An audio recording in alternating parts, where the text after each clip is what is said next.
Or you can do it online, right? You can do it online. There you go. But Nice picture, man. well, that's good. That's why Roger's here.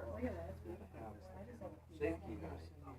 Yeah, compared to As mine breaks down, one just pull the minute. instruments out. David, come down to the are we good?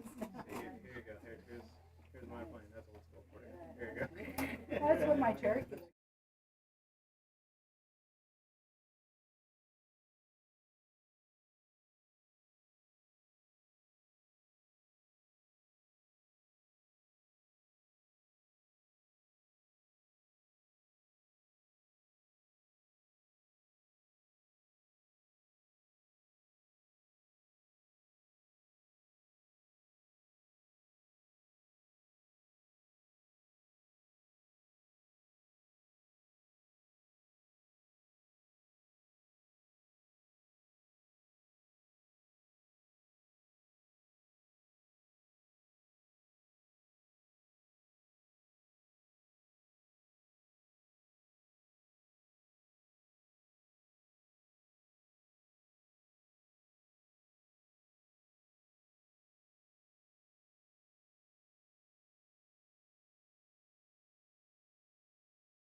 Today is the second Tuesday of the month, which makes it a safety night meeting. And today we will have two presentations from Roger, our safety officer, and our special guest, Shannon. I will let Shannon uh, tell about herself in a moment.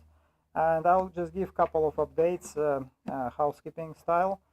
First, on airplane in a group. So we typically have two airplanes in a group, as you remember. It's been a while. We didn't have any because all aircraft were down for maintenance for a variety of reasons. November 87 Charlie Papa was repaired by Leading Edge Avionics at Cable, went back middle of March to Palm Springs, and after about a week of flying, it had ADC failed, the air data computer failed. Plus the module responsible for transponder failed on it as well. The tower couldn't hear them, so they ended up canceling one of their flights and the aircraft was grounded.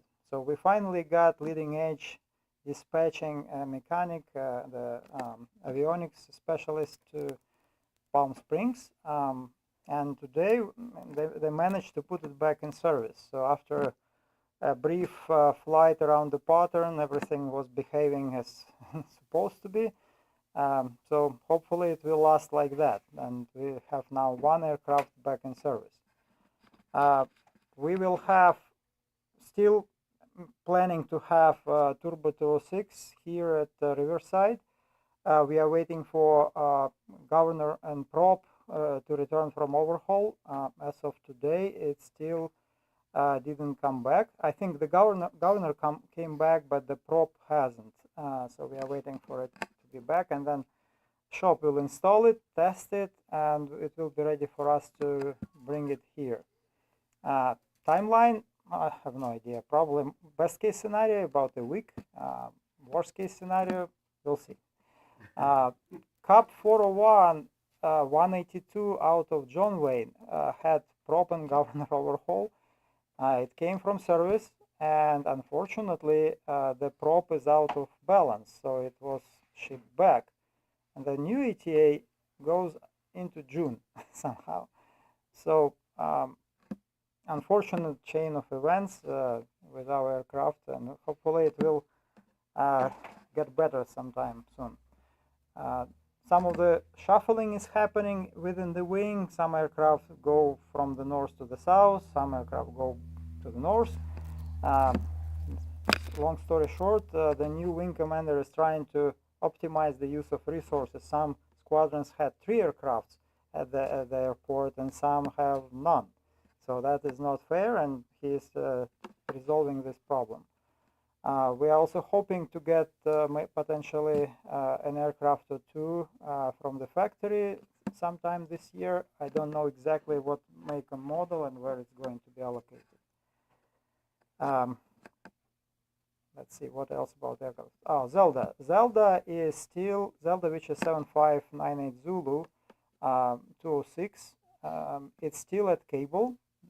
Still the timeline not clear. There was an attempt to send the digital instrument for the engine monitor to the factory for overhaul, and unfortunately the factory determined that they do not have parts to overhaul the instrument, so they have to upgrade it for the new refurbished model, and there is a pretty hefty price for that, which was sent to the national for approval, and that aircraft already costed around $7,000 to fix all the squawks with it.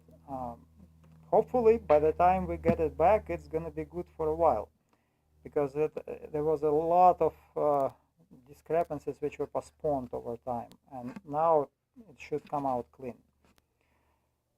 Any questions on aircraft? Yes. What's the tail number on the 206? T206 G1000? That is 216 Charlie Papa. Thank you. Okay. Next, there will be search and rescue exercise in Palm Springs this coming weekend.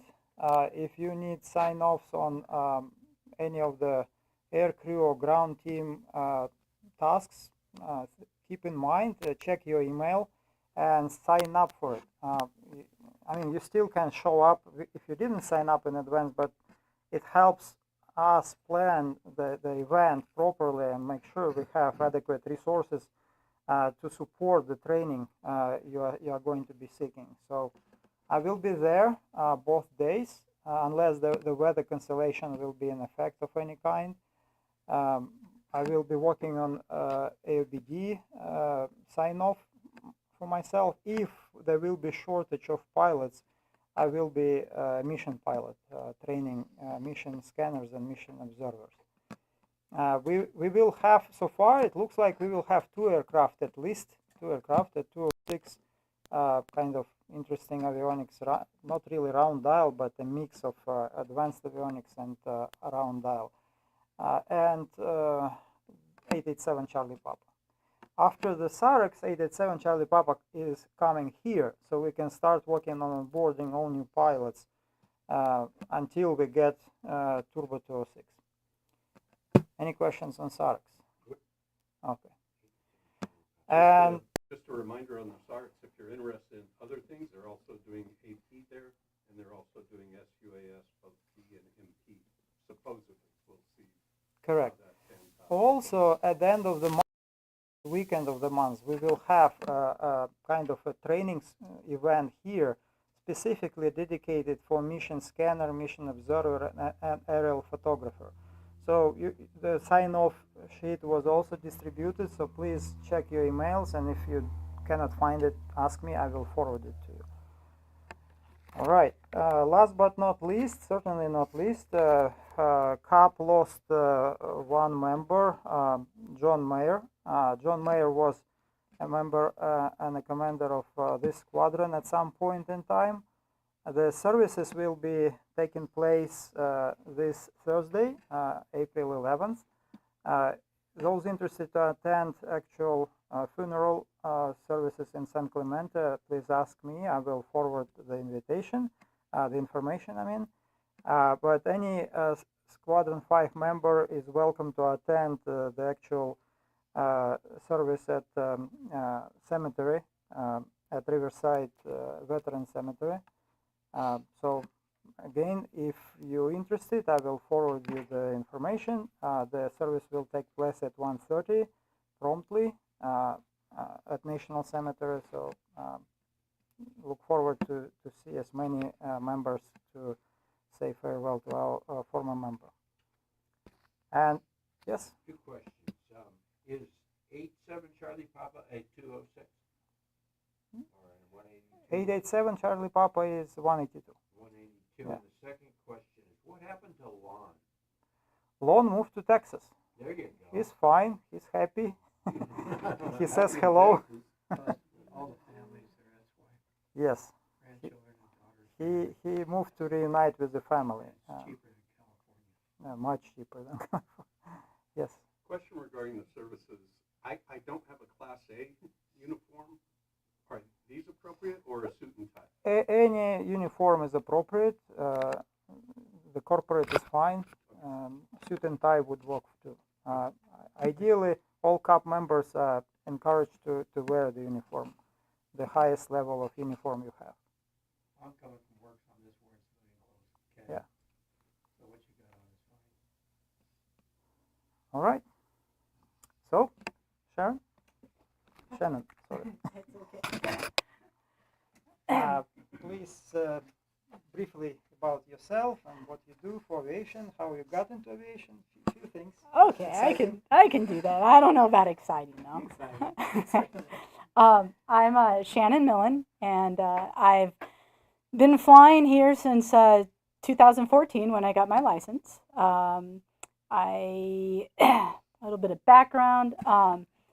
Prior to any of this, I used to race cars, do TV commercials, race motocross, got into education for reasons of health reasons with my son, and I've been in education for 25 years. I have my bachelor's, master's, and PhD going through there. I'm like a walking thermometer.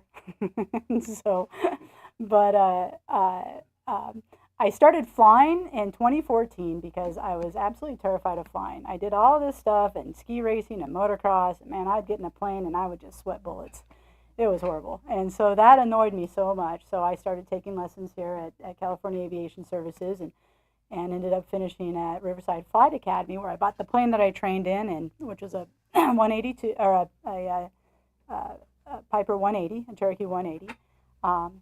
Had that for a couple of years, and I sold that and purchased a Piper, a PA-20, Piper Pacer, an original tail wheel, original tail dragger. It's like number 344 off the line. It's a lot of fun. It's a little spicy little thing. Currently, I teach in public education, and I also teach night classes at San Bernardino Valley College, where I teach aviation classes. And I have my advanced ground and my instrument ground. I don't have my CFI. I'm working towards those ratings. And so that's about it towards me. So kind of fun, you know. I love flying. Keeps it spicy. My plane keeps it spicy. It seems like you can find spicy days on smooth days. So a lot of experience with it. And so I love sharing my experience. I love being part of the public education system, as well as teaching at nighttime at the college. And we're working on some really great things at San Bernardino Valley College. And so I had run into Andre over at the cafe, and we were talking just a little bit, and thought it would be a lot of fun to come here and share some of the information that we're doing at the college. We recently signed an MOU with Riverside Flight Academy, and so we're looking at right now. San Bernardino Valley College has 2 associate degree programs. We have one in AMP. Airframe and power plant. We also have one in flight operations and management. And they're very thorough programs for our 2-year college. What we're doing now is we're adding flight training onto our pilot, onto our associate degree program as an option. It's in the process. It's in the final phases of approval. In fact, I have to go to do some defense on it and work with some of the approval processes this week and next week. But essentially what we're looking at is starting in January 2025, students will be able to take flight classes. They'll be able to sign up for flight classes, and those will hopefully be covered through their student loans. And the bigger thing is through like the GI Bill as well. And so we'll be one of the few colleges that offers flight training through the GI Bill. Yeah. Would that also be covered by FAFSA? Yes, that's what we're working on, is being covered by FAFSA. And so FAFSA, there's limitations there. It's up to like $12,500 a year, but that should cover some of the basic training and help cover it. And we're working on a foundation to raise money to help cover flight training, because as a college, we want to be able to offer flight training as part of our school. San Bernardino wasn't feasible as far as what they offer. That wasn't a good fit. There's only one school there. Riverside Flight Academy we felt was the best fit as far as adding options. Safety-wise, the number of airplanes in their fleet willing to work with us are willing to grow, and so it just turned out to be a very good fit. So we're in the process of finishing all that up and hopefully, jumping through the bureaucracy of it, of getting everything approved through the state, through the college and the state. It takes a little bit of time, but we're hoping that it'll be in the catalog for spring next year. And so the training the FAFSA would cover. I've written the classes for the private pilot, for the commercial, and for the instrument pilot, as well as continuing on through. And so once we get final and state approvals on that, we'll be good to go. And so it'll be an optional class, like a 1-credit course. So yeah, very exciting with that. We're also working on top of the flight labs, we're calling flight labs because it's going to be like a biology class has a biology lab. So your aeronautics private pilot class will also have a flight lab as well attached to it. And so that helps it be attached to the FAFSA. So we're also, I'm working right now on approving air traffic control curriculum. So we'll have an air traffic control program at our school as well. In fact, I'm speaking with the board, the final approval process next week. And we're also working with the FAA to be part of their air traffic control program. And they have what's called the Air Traffic Collegiate Training Initiative, bless you. And the Air Traffic Collegiate Training Initiative has a standards, and then they have an enhanced. And I've applied, we've got some grants pending to help us purchase all the simulation equipment for full tower simulations, and working with some of the local government agencies and contractors to get our air traffic control program up and running. And we should be offering classes in January as well for those. So we have a lot of kind of cool things going on over at our little college, and so we're very excited about that. So like I said, they're in the approval phase. We have a lot of fun things happening with air traffic, as with the flight labs and the flight academy. So I don't see any hiccups in that, but I like to think positive. And if you say it, it happens. And I'm gonna say it, if you say it, it happens kind of person. So that's where we're going. So, any questions on any of that? We have some great classes. I don't know if you know the history, and I should have put the video in with Art Scholl. All right, and Art Scholl was a professor at San Bernardino Valley College for quite a while. In fact, he was up until the point that of his untimely death while he was filming Top Gun. And so Art Scholl was based out of Flaybob, and then he went from Flaybob to Rialto and did some great things. And the entire time he was doing that, he was teaching at our college. And so we have a long history of aviation and aeronautics at the college. So anyways, there's that. So if what's that? Yeah, we are. We're moving forward. We're not messing around. So we have that. So I have that presentation, and I also brought in. I can't see because I don't have my glasses on. Is our. Oh, okay. And now I just made it go away. Now everything just went away. All right. Okay, bear with me, because now everything went away. How do I minimize that screen?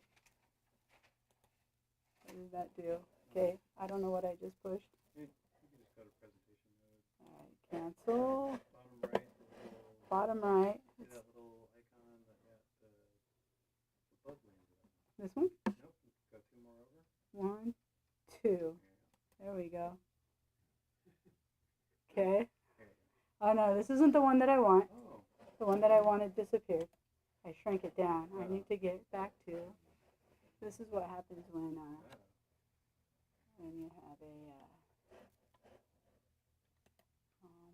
Okay, how do I open another presentation? Because my presentation shrank and I can't see it on the screen.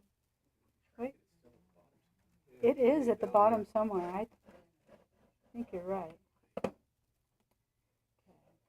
Well, this is just untimely. There it is. Look at that.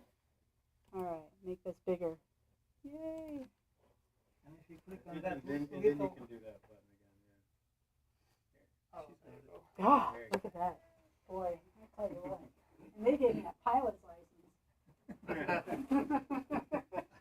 That's scary. I always As I said, yeah. around that, You know, I just, Work too. it worked out. You know, did anybody? Don't close your core flight when you need it. It's like when it overheats. Trying to hold it out the window without it blowing away. So, that would be difficult because okay, I just barely got that up. I couldn't even find the little. how many we have on YouTube? YouTube is fine. How many we have on YouTube? I even have worksheets for you. So, Andre said it was going to be your safety meeting, and I asked if you'd like me to do like a little safety presentation or something like that, and he thought that that was a good idea. So I was more than happy. I love teaching and sharing information, and so I was thinking about some safety things to kind of go over, and we do a whole, you know, I teach the private pilot classes, I teach pilot safety, I teach the instrument, the ground classes, civil aviation management and law, aviation weather, and so I have my degree is in biology, and I also have a degree in geology where I teach earth sciences and earth weathers and things like that. So I really enjoy the whole teaching aspect, and so I have a lot of fun doing it.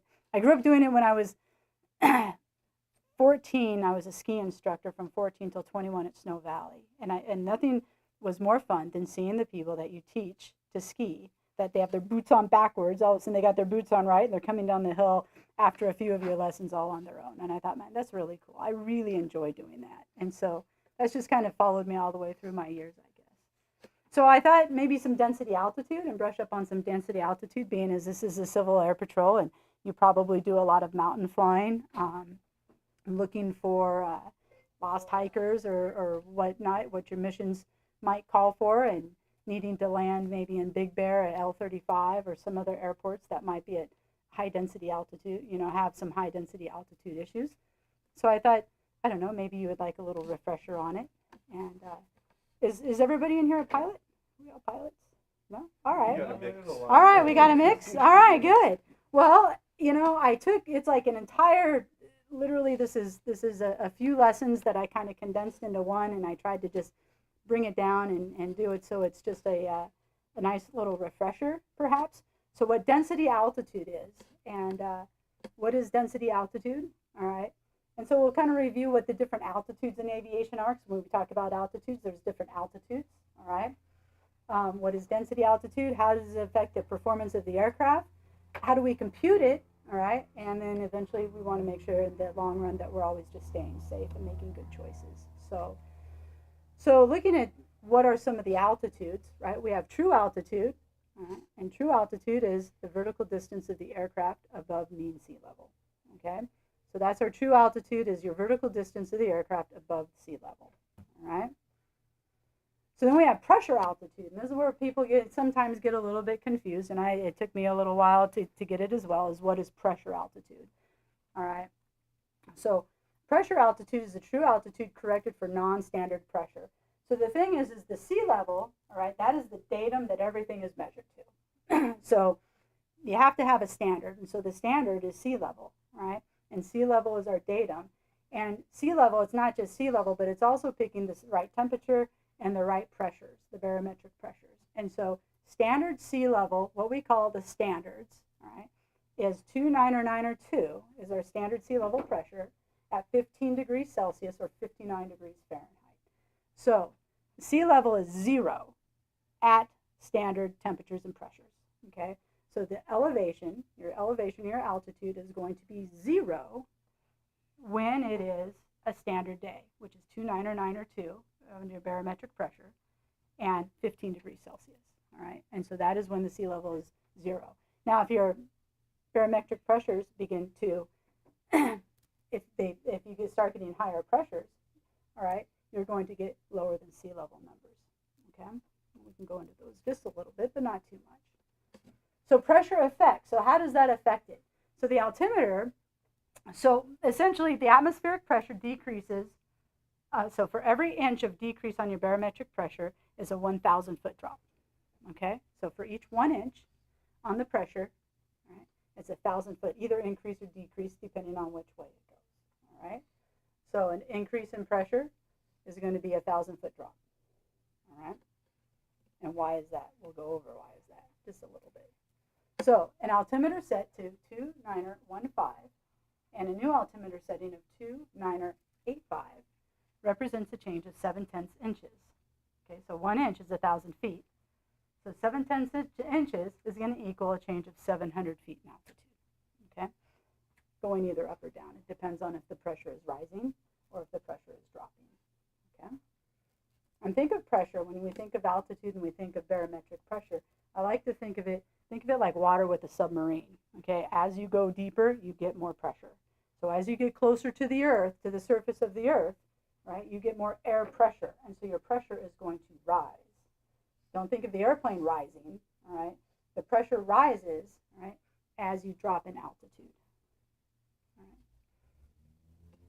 So some of those things kind of like working out in your head while you're taking off on the mountains or on hot days or whatnot. So the pressure affects then the true and indicated altitude, like 4,000 median sea level with an altimeter set to 2992. So if the altimeter reading is 2992, local pressure is 2992, your true and indicated altitudes are going to read the same.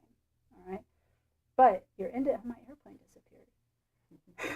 My indicated altitude. That's what happens when you don't set your altimeter right. Your airplane disappears, and you guys got to go find it. So indicated altitude is 4,000 feet, but true altitude is 3,000 feet because the local pressure is now 2892. All right. So absolute altitude is going to be your vertical distance, AGL, above ground level. All right. So now we have above ground level. And your aeronautical charts print things both in AGL and MSL. Mostly in MSL with AGL in little parentheses down below. All right. We're mostly worried about AGL because we don't want to run into things on the A, G. Okay. So the whole ground thing is important to us. Well, like when we fly the pattern, right? Our altimeter is set to 819 feet, right? Roughly, depends on what end of the runway you're at because the runway slopes.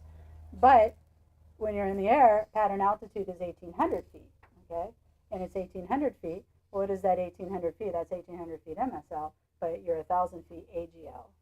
So it can kind of throw some new pilots a little bit. You know, you really have to kind of sit down and think about these different numbers that's happening. So keeping all that square and straight, and keeping your airplane straight, and not getting yelled at by the tower, your instructor, and doing all that. There's a lot going on.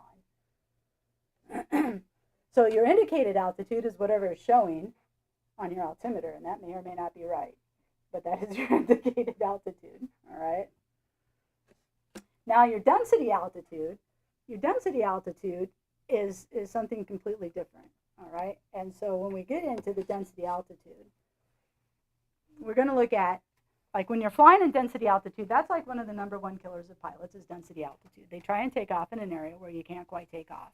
And you either take off and you end up porpoising down the runway and crashing through the fence at the other side, or you take off and as soon as you get out of ground effect, you take a dive.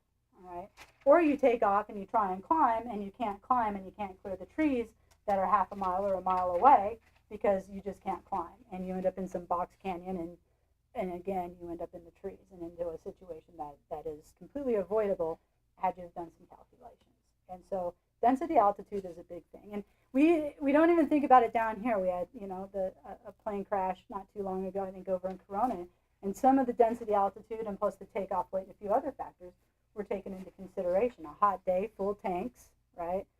Fully loaded, full passengers, and is actually a little bit overweight by about 50 pounds or so. And they ended up, porpoising down the runway because it was too hot of a day. The plane just couldn't take off. And once you start bouncing down the runway, you get to that decision of go or no go. So, it should be a no-go from the start when you realize what density altitude is. But what is density altitude? Density altitude is the conditions. So if you're in Big Bear at L35 and it's 6,850 feet is roughly what I think the elevation of the airport is there. On a hot day, it can read up as high as 9,000, 10,000 feet density altitude.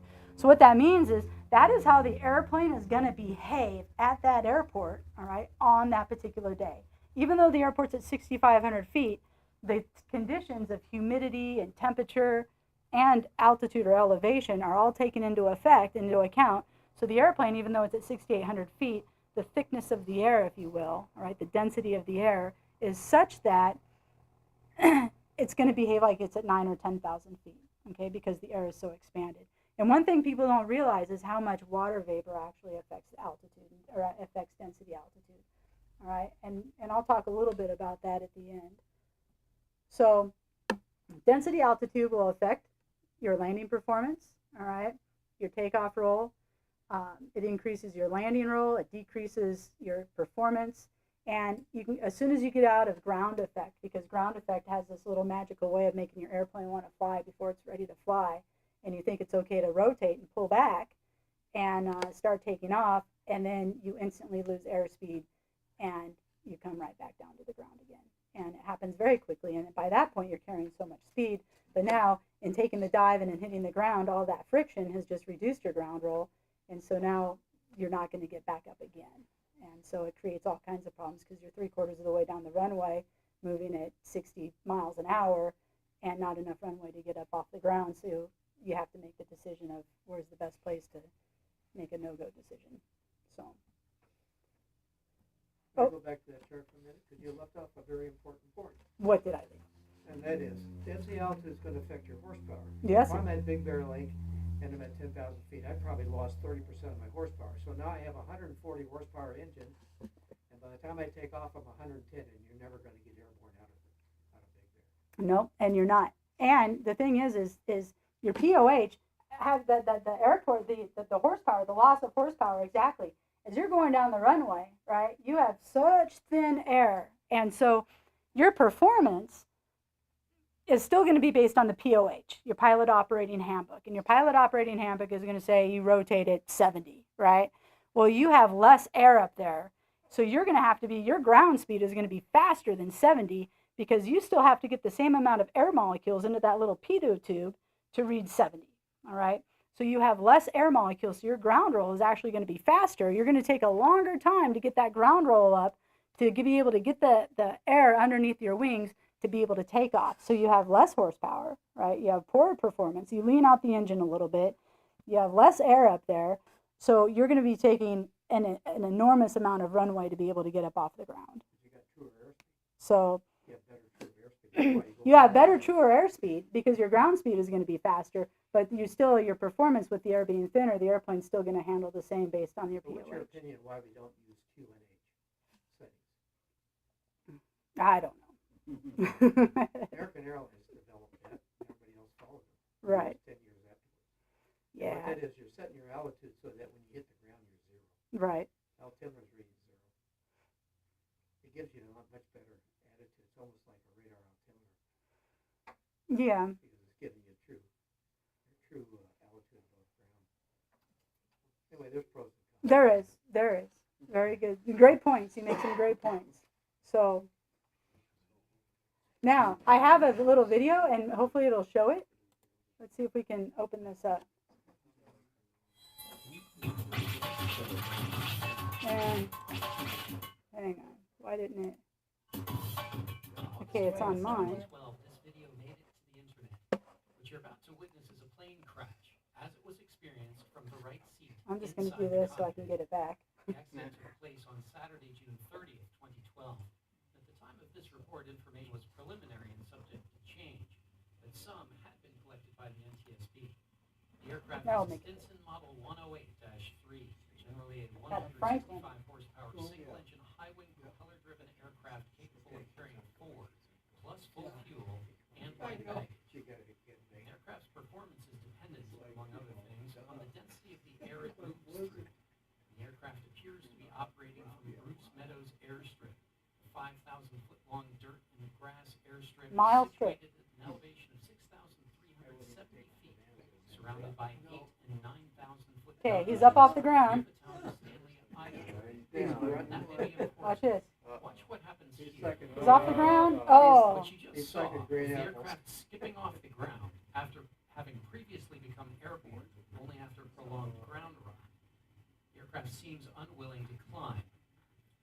speculate as to the cause of the crash, but it may nonetheless provide a good example of what pilots call a high-density altitude takeoff.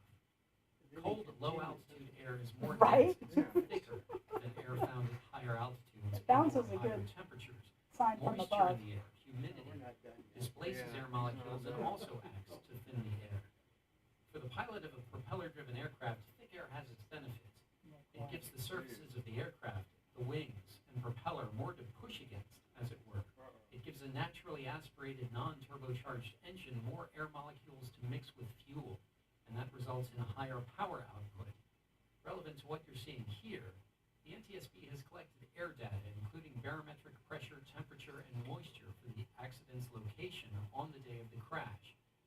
Figures show that while the aircraft was physically located at an elevation of 6,370 feet, the air around it was as thin as that found at 9,167 feet on a standard day. In other words, compared with a cooler day at a lower altitude, the engine of this aircraft had less air to mix with fuel. It put out less power, while the propeller moved less air and produced less thrust.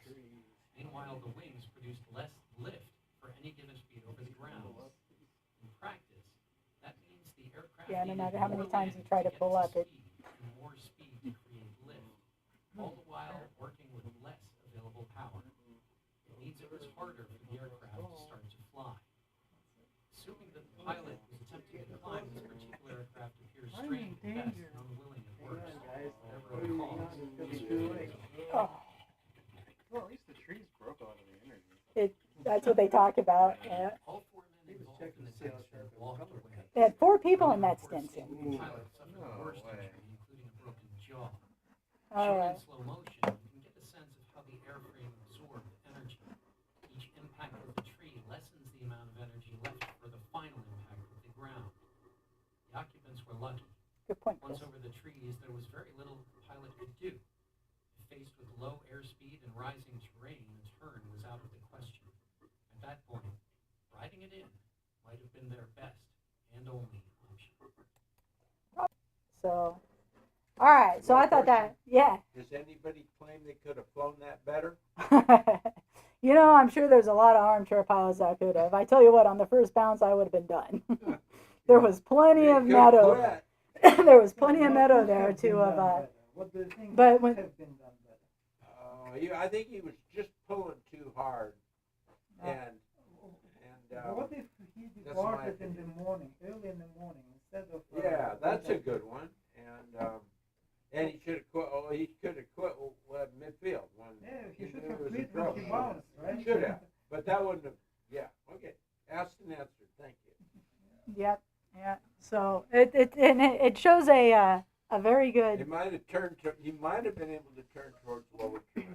As soon as he would have started his turn, he would have been Turn, scrubbing I off would've speed, and he would because have he goes stalled into it. He would have stalled it right into the ground. Yeah. That would have been a So that would have the been a airplane stall comes up. spin into the ground instantly. So, and that what's kind of nice about that. I mean, nothing's nice about it. The guy crashes, but they all live. Otherwise, I wouldn't show it. But it's very similar to Big Bear. All right, Big Bear's at 6,850 feet, and there's a lot of days where Big Bear is like 9,000 feet density altitude, and so there's a lot of similarities there as to conditions where we are. We fly up to Big Bear. I fly up to Big Bear all the time. I was just up there this past weekend, and so things to keep in mind when you take off up there is, you know, there was a commercial pilot that just passed away 2017, and it was a commercial pilot in a 172 and took off opposite direction of the lake and did the exact same thing, climbed the rising terrain.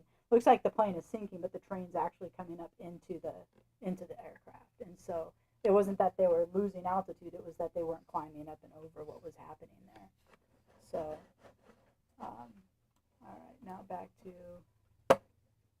me not being able to control this. All right. So this really it's not on my screen over here. It's only on that screen. Okay. Well. All right. So I'll use that screen.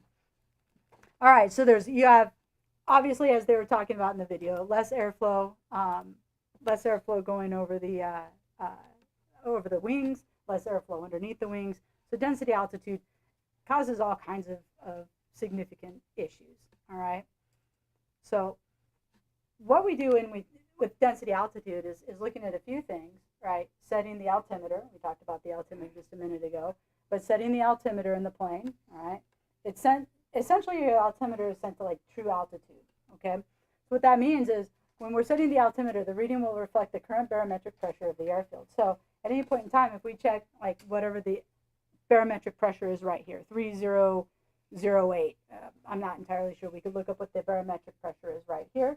If when you set your altimeter to the current barometric pressure at the airfield, it will read, your altimeter should read, if it's calibrated correctly, the elevation of the airfield. Okay, and so you should have a direct correlation between the current barometric pressure and the air at the altitude of the airfield. All right, and so we set for that. That is not reflective of what the density altitude is, though. It's not taking into consideration the temperature changes that are going on outside. So, for example, yesterday when I looked, Riverside Airport, what the temperatures was at 3008, but the current density altitude at the airfield here was like 1900 and something, 1985 or something to that effect. And so it was 1,000 feet difference. That's quite a bit. That's a considerable amount. So there was a lot of wind.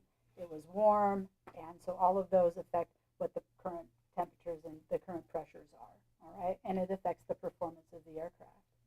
So if you're flying in somewhere and you don't know, you don't have a current barometric pressure reading, right? And you don't have a current altimeter reading, they don't have an ATIS or the AWOS is down or whatever, you can always look at your aeronautical chart and you roll in what the elevation of the airfield is there, okay? And that will give you at least a ballpark figure. And now you know what your AGL is and what the obstacles are, and you can get a good idea of how high up you need to fly so you don't run into the tops of important objects. All right. So as pressure altitude, as pilots, we don't set the altimeter to 9 or 9 or 2. There's only one situation where we put the altimeter to 9 or 9 or 2, and who can tell me what that is? Flight level 18,000. Yep, 18,000 flight level. All right. And that is because all the pilots at 18,000 above, which is your class alpha airspace, all the pilots that are at 18,000 feet and above, that is all IFR. So that's all controlled IFR. And so once they make the data mine for that is 18,000 feet. And so 18,000 feet and up, you're 2, 9, or 9, or 2. So all the pilots are flying at the exact same altitude. All right. They're flying through different pressure differentials, but everybody's flying through the same pressure differential. So everybody's altimeter is going to be reading the same altitude. And so that keeps it safe for everybody. Everybody down below in the VFR, the different airspaces down below, that's why air traffic control, when they hand you off from one controller to the next controller, they'll give you the current altimeter reading. So when you're flying out of Big Bear and they'll say the current altimeter reading, they might give it to you in Ontario. They might give you the current altimeter reading at Riverside. They might give you the current altimeter reading in San Bernardino. All right, and that's to keep you from running into things. So the pilot set the current altimeter to the current barometric pressure in that area. So, and then again, keep in mind, for every 1 inch of pressure change, there's 1,000 feet of altitude change. So when you fly from here and you go up into the mountains, right, and you haven't set your altimeter, you need to figure out what the altimeter is, because you're not going to be at the same AGL as what you think you are until you set your altimeter to whatever the current altimeter setting is as you get closer to Big Bear. And so you want to make sure that you are setting your altimeter to the appropriate setting. All right. All right. So essentially, density altitude is the actual condition of the air pressure in that area. All right. It's the thickness of the amount of molecules present. Humidity, temperature, and elevation all affect it. Okay. So, oh, and I think I'm on like a completely different one right here. Does this say in-show? So, and I just have a few more. All right, here we are. All righty. So, how do we calculate density altitude? And that's one of the last things I just want to go over with you guys, right? So density altitude is not read off the altimeter. All right, so I have you a little chart right here, right? Who remembers this chart? What my pilots in here, you guys remember this chart? Right? All right. Oh, it's so fun. Thank you. You're welcome. All right, so.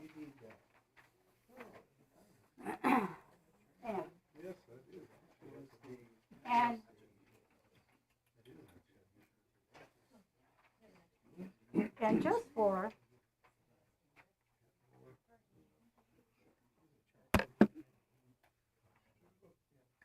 hope you guys are liking the low density altitude thing. Everybody good with this? Yep. Yeah? All right. Now, and before we get onto the chart real fast, any questions as to why water? Because I'm a visual learner, right? And so when you're flying and it's like a hot and humid day, your density altitude is going to be high, all right? Don't confuse density altitude with the air being dense. So density altitude, water is a big molecule, okay? Water is a big molecule, but it's very light, all right? So oxygen, all right, makes up about 20% of our atmosphere, okay? Nitrogen is about 78%. And then we have about 2% of other gases and everything else, all right? Nitrogen is a heavy little molecule. Its molecular weight is relatively heavy, okay? The molecular weight of oxygen is relatively heavy. But when we add water, which is H2O, hydrogen is very light. Hydrogen has an atomic mass of 1. Okay, so its little atomic number is 1, whereas oxygen is 16. So 2 oxygens together is like 32. All right? This is 16, 17, 18.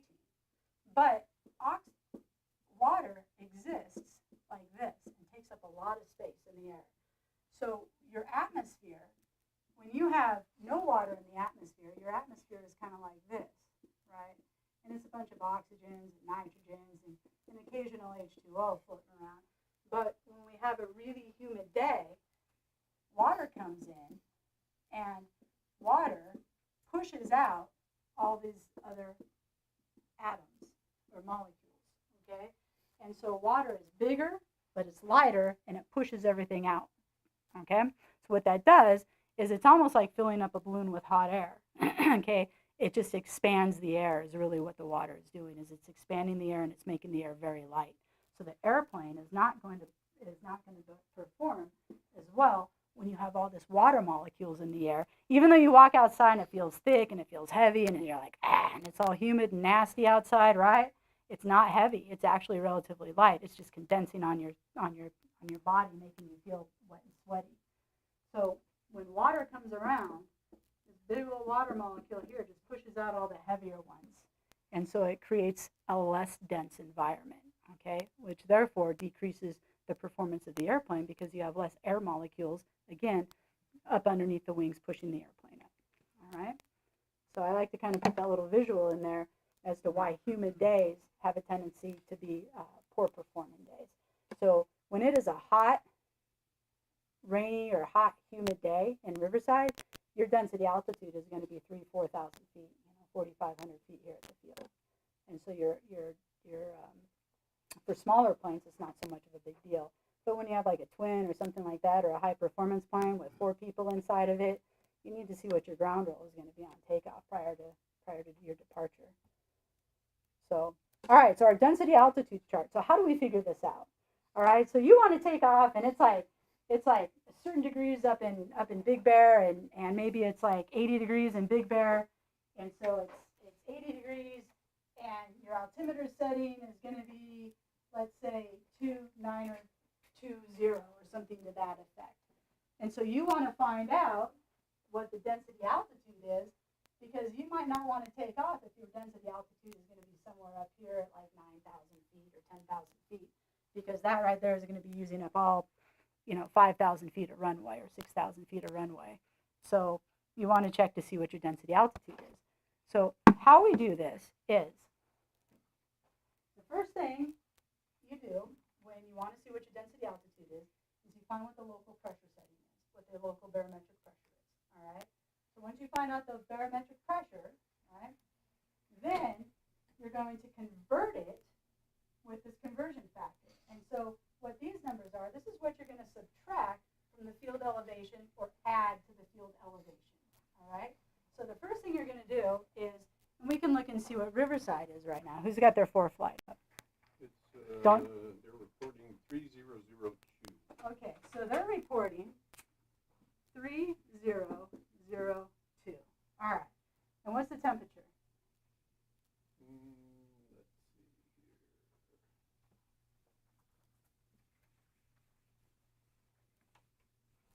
22. 22 Celsius? Yep. Obviously not Fahrenheit, right? All right. Okay, so let's take a look here. So, and we know that the field elevation is 819, right? Something like that. Depends on where you are. All right, so we're reporting 3002. So if you look on your chart, you will see that there's 3000 and 3010. So we're going to go with 3000 because that's pretty close, right? We're going to be off just for a few feet. So if they're reporting 3002, that is a pressure altitude of negative 73, okay? So we are going to subtract 73 feet from this 819 feet. And I have to do this old school. It goes back to that concussion thing. That's 4, right? All right. So 746, okay? So our conversion is 746 feet, but that's not our pressure altitude feet, or our density altitude feet, all right? So now what we're going to do is we're going to find our temperature, which our temperature was 22. So on your chart, you're going to find 22 degrees Celsius. So here's 21, and that's convenient. We can just be like a little bit over from 21. And we're going to go from 21, and we're going to find 746 feet. So we'll do 750, right, just for the ease of it. So here's our lines right here are our field elevation lines. So we got sea level, 1,000. So we're going to go 21 to where it intersects. There's 1,000, so we're going to be just under 1,000 feet, right? All right, so we're going to be just under 1,000 feet here, somewhere around 750. So we're going to move this over, and we're going to do a straight line over. All right, so 22 up to not quite 1,000 feet. I'm going to go straight across, which is pretty terrible. And it looks like it's going to be somewhere around 1,500 feet. Maybe. All right, close enough. Are we in agreement with that? All right, can you scroll down on your ForeFlight and let's see what the density altitude is reporting. And if it's really bad, then this chart is wrong. The altitude figure was It's 1,800 6742. feet. Woo! Oh, I like when I'm in the ballpark. Okay. All right, so going from 22 up from here, we cut across, and yeah, we were somewhere around just over 1,500 feet, 16, 17, 1,800 feet right in there. If I would have used straight edges, right, that would have put us in the ballpark. The altitude of Big Bear 6742. Is it 6742? I thought it was. Man, you are just going to make me be on my toes like my pacer. Let's see. I'm going to look right now. What is L35? 6752. Oh, so did I.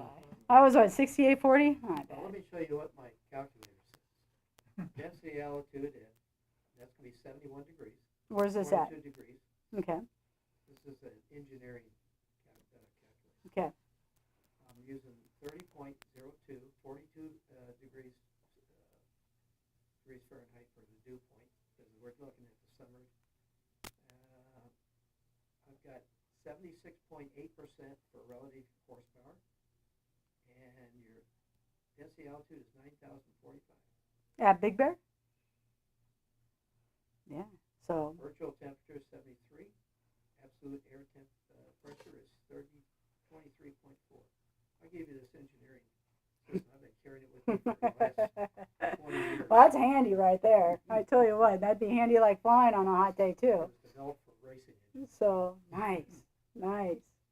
Well, this is something that again, it's not too hard. You look at a chart like this and you're like, oh, that looks kind of scary, but it's really not. All right, you can take your field elevations, you find what the local pressure is, right? You do your conversion, so you take this from your field elevation, and you just find your temperature and you just run it across.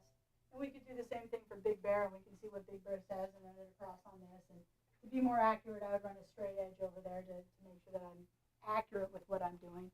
But that is a kind of one of the basic ways that we learn in private pilot to figure out what our density altitudes are. So kind of fun. Right on the board, I'll give you the website. Okay, well. And what you've got, I'll just tell you. All right. You can figure out density altitude by dew point or relative humidity, engine tuning, absolute pressure, Mm-hmm. altimeter settings. And with that, you plug in your information, and it'll give you the accurate stuff. See, that's good stuff right there. That's accurate stuff. That's like you're gonna miss the treetops with that stuff. So what's the website? It's going to be WAHIDUDDIN.net.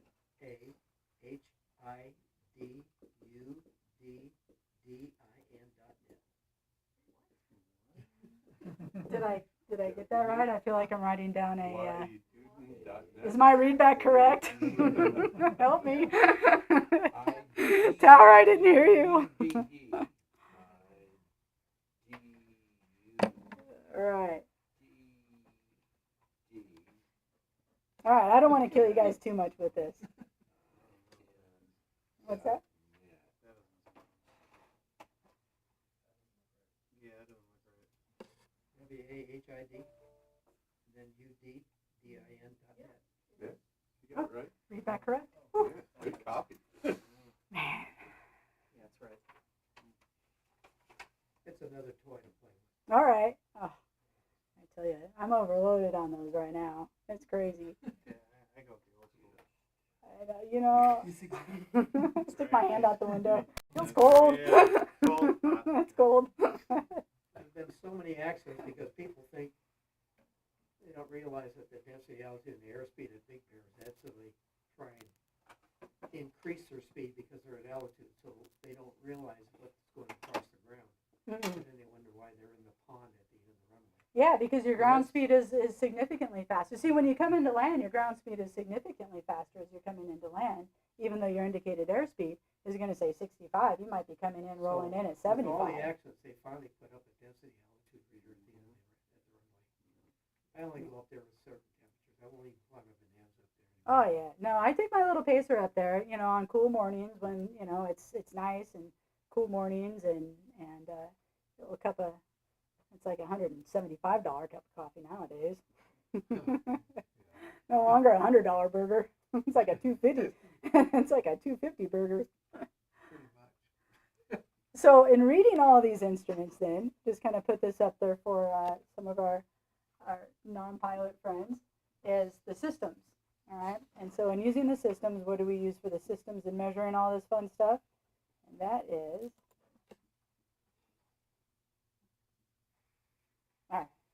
all right, our pedostatic system. So our airspeed indicators, our vertical speed, and our altimeters, those are going to be our instruments that are going to be sensitive to our pressures.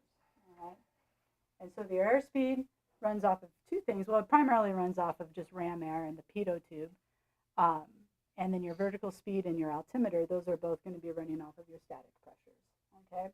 And the static pressures, they have little aneroid wafers inside of them. They look like little accordions. And those little accordions have been set to 2.9 or 9 or 2 inside of their little pressures. And so as air pressure enters into the chambers around them, it compresses these little aneroids, or it expands these little bellows. They look like little bellows is what they look like. And these little bellows inside, there it is. So these little bellows inside, right? This little bellows right here, this is your altimeter. I can't find my mouse, and I'll spend 10 minutes looking for it. So this little bellows right here, this little aneroid structure, it's been set to 2.9 or 9 or 2. All right, so its pressure inside is set to standard pressure. All right, that's its datum. So now, from your static port, as air comes in from your static port, and the static port is put on the airplane in such a place, it looks like that. It looks like just this little port that does absolutely nothing. But what it does is it's in a way where it's out of airflow and it's out of the way of most things that are going to change its pressure settings. Okay, it's just there to read static surrounding pressure settings. And so as the pressure comes in here and it changes in here, as this air pressure changes, if this in here increases, it compresses the bellows, and as it compresses the bellows, your altimeter is going to begin to read lower altitudes. As the air inside thins out, all right, or it becomes less dense, that bellows is going to expand, and as it expands, your altimeter is going to begin to read higher altitudes. Okay, and so these need to be calibrated every now and then. They need to go in and calibrate your pedostatic system and make sure that everything's calibrated correctly. And so this little fine little bellows is sensitive just to those little air pressures inside. So it's a very sensitive instrument. It's really important if you've ever seen one or they have one sitting on a shelf. You don't want to shake it up or anything because you don't want to damage that little bellows that's going on inside of there, because all this is that's reading your pressures is up and down. You have the same thing. You have a similar thing, kind of similar inside of your airspeed indicator. In the event that your pitot tube gets blocked, your airspeed indicator will actually begin acting like it is a altimeter, all right? And so I had like little bugs crawl up into mine and make a little home in mine. And I was over Lake Matthews, and it was the weirdest thing because I was going into a power off stall, and I'm like, man, I'm on a power off stall going like 80. I'm like, this is weird, right? I couldn't figure out. The plane was coming to a stop as it's climbing, and it's still reading like 80, right? And it was like just mentally confusing. I was like, wow, that's a trip. And so I was like, well, that can't be good because I'm like coming to a stop at 80. I'm like, this is magical. Thought I was like levitating or something. So when I pushed it, when I put some forward pressure on the yoke and put it into a dive, right? Now I'm like heading towards terra firma pretty quickly. And now my airspeed's going down to like 40. And I'm like, well, this is weird. And, I was like a young pilot at the time. And to be honest with you, I didn't have any of this good ground school stuff that we teach right now. And so I had passed. I was out there soloing. I had no idea what was going on with my airplane. I'm like, wow, this is like I'm going to be like Bugs Bunny and stop before I hit the ground. Like I literally thought the plane was going to stop before I hit the ground because it was reading like 30 as I'm in this like dive. And so, I kind of figured something's wrong with my instruments because obviously I'm not going 30 as I'm, pilot driving it towards Earth. So I went back and climbed back up to what I thought looked about 2,000 feet and called the tower and said, hey, I want to come in and land. Do you know where I am? How high am I? So, all right. So anyways, that about sums it up for density altitude. I just wanted to give a little safety briefing on density altitude and just be safe out there and understand how some of the air can affect the performance of the airplane pretty significantly. Mm-hmm. All right, that's all I got. That was like a couple of weeks in Any questions? all right. Well, they still seem. Whiz thing for you.